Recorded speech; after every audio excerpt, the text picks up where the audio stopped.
child. This is my husband, Yishai. We've been married for almost 37 years. We have 5 children and 6 grandchildren so far. And I'm a translator and interpreter, simultaneous interpreter. My husband is the best tour guide in Israel. We've been living in Ofra since 1986, which is 23 years, and we love it here. It's a wonderful, warm, loving community. We originally came from a kibbutz. Yishai was born on kibbutz Yavne. We lived there for 10 years before we came to Ofra. I used to come here guiding tours of the kibbutz. And I remember each time I came here, I felt that something is like literally moving in my heart. There was like a bang that I could not explain it seriously.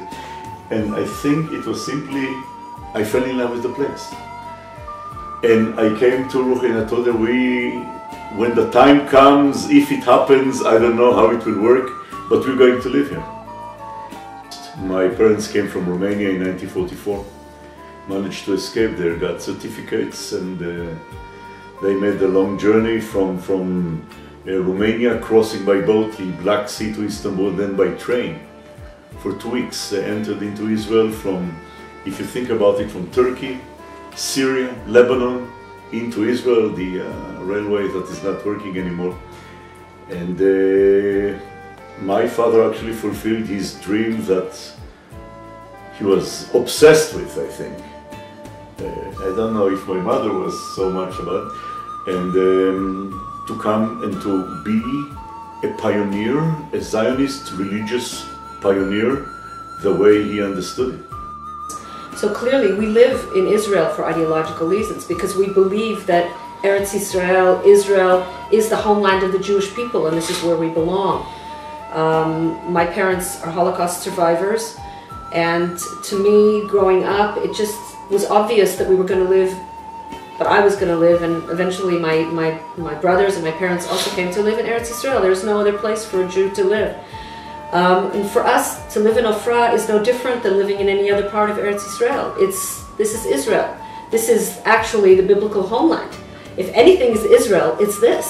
This is where Abraham, Isaac, and Jacob walked. This is where the Bible happened. Bet El is literally a stone's throw away from here. Sometimes stones do get thrown from that direction and in that direction.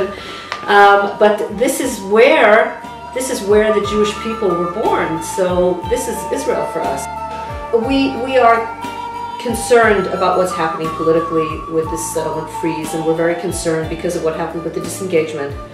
That I think a lot of people would admit that until it actually happened, nobody believed that it would actually happen. So yes, of course, we're concerned on one level. On another level, everything that happens here is a little bit, you have to have a lot of faith. You have to understand that not everything is in your hands. So we have to do whatever we can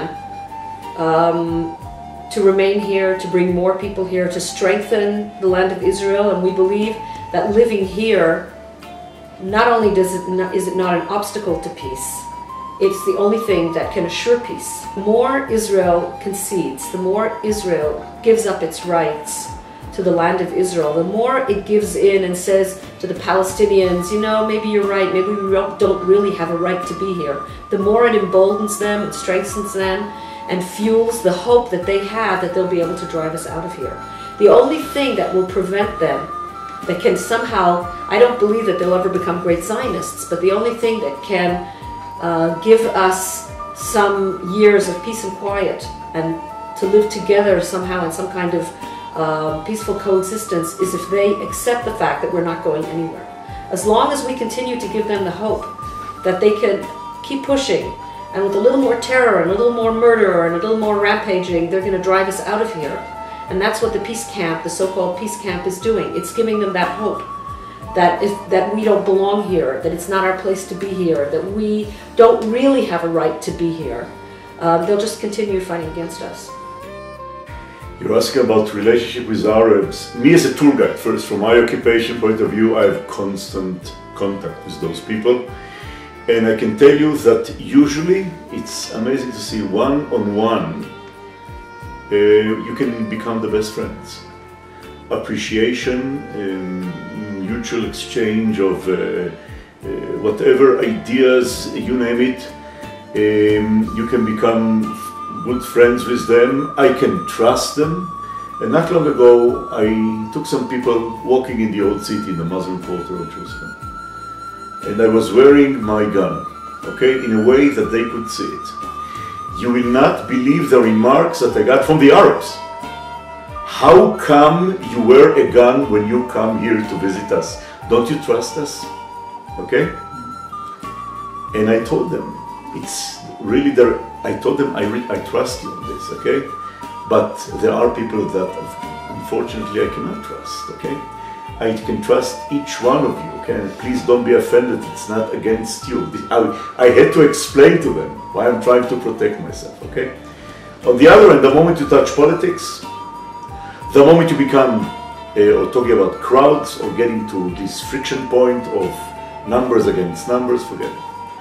Then it explodes immediately with the worst way. I come from the decisive Jewish point of view, of somebody who says, this is my land, this is where I'm going to stay. And they have respect for that, okay? They really have respect for that, okay? And from this point of view, I start to talk with them. And they understand that first, I'm here because this is my land. This is a neighborhood, the Middle East, in which respect is a very, very important language. If you don't speak the language of respect, you have to respect them, you have to show them respect, you can't be contemptuous of them, you have to show them respect, but you have to show yourself respect. And if you don't respect yourself, they won't respect you. And I think that the Palestinians, amongst each other, are very contemptuous of the Israeli left. And if they have respect for anyone, they may hate the settlers or the rightists in Israel, but I think they have much more respect for people who respect themselves and their language and their culture and their religion. You know, the left in Israel speaks a lot about occupation, oppression, you know, and dream of coexistence and all kinds of those beautiful phrases. I can tell you that, you know, we arrived here in 1986, okay, we didn't enjoy it for too long. But this time till December of 1987, when what we call the first Intifada broke out, it was the most amazing story of coexistence that we had. You will not believe, okay, to the point of going on Shabbat afternoon walks, you know, after lunch, after the chunt, if you can say that, to walk to the nearby Enya Brood Arab village, to meet people over there, okay, to talk to a person that was, you know, sitting on a wheelchair, and he told you, I was wounded, you know, on Ammunition Hill in Jerusalem in the Six-Day War, okay? And he... On the other side. Yeah, on the other side.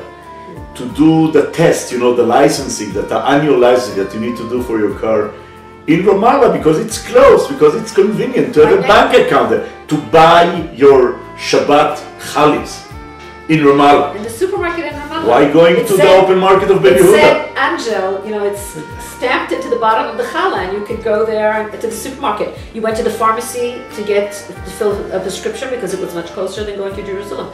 My next door neighbor took driving lessons, but it was true coexistence. So if this is oppression or occupation, seriously, those who are implementing the dream of the left in Israel were the extreme rightist settlers of Israel, okay? Because we were neighboring with them. And we understood, and they understood. They came to our They understood that we are here to stay. We knew that they are there and we need to share life with them. And it was easy to understand it like this. The moment all the narratives got mixed up, and as Ruby mentioned, you know, that we lost our truth and started to adapt theirs, it became very messy.